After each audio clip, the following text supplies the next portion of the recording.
À l'étape de la rocade sud-ouest, le directeur général a fait le constat, en compagnie du directeur provincial de Kinshasa qui l'a rejoint, de la levée de l'obstacle que constituaient les différents cimetières. L'exhumation et la relocalisation des tombes se fait en présence du représentant du Congo central, car le tracé des rocades de Kinshasa flirte avec la province de Simon Kimbangu.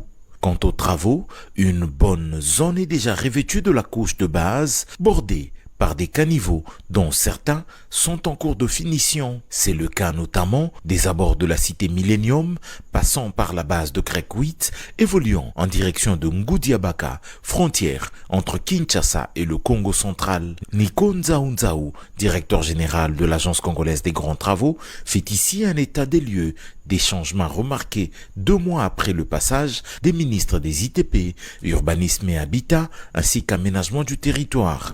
Qu'est-ce qui a changé? Sur le linéaire, nous avons vu que la fois passée, on était au niveau de la couche de fondation.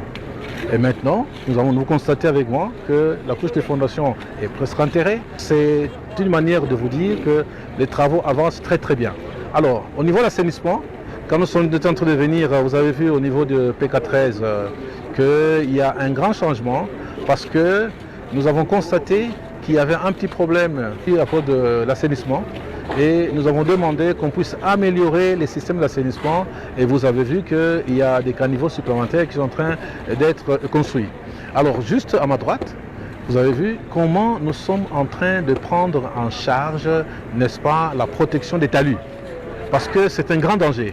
Au cas où les talus ne sont pas pris en charge, qu'est-ce qui va se passer? À chaque pluie, il y aura des éboulements et à ce moment-là, ils pourront enterrer la route. Sur la rocade sud-est, des caniveaux qui peu à peu envahissent tout le linéaire en travaux, des passages sous route mis en œuvre aux endroits indiqués, une planche d'essai de la couche de base en concassé 0,80, voilà autant de changements remarqués par le DG de l'Agence congolaise des grands travaux. À cette étape, la visite était guidée par la mission de contrôle BK, assistée de celle de surveillance composée de l'Office des routes ainsi que de l'Agence congolaise des grands travaux. Dans cette zone, l'avènement de ce projet a attiré des occupants que les autorités devront à tout prix encadrer afin que les abords des rocades de Kinshasa restent protégés.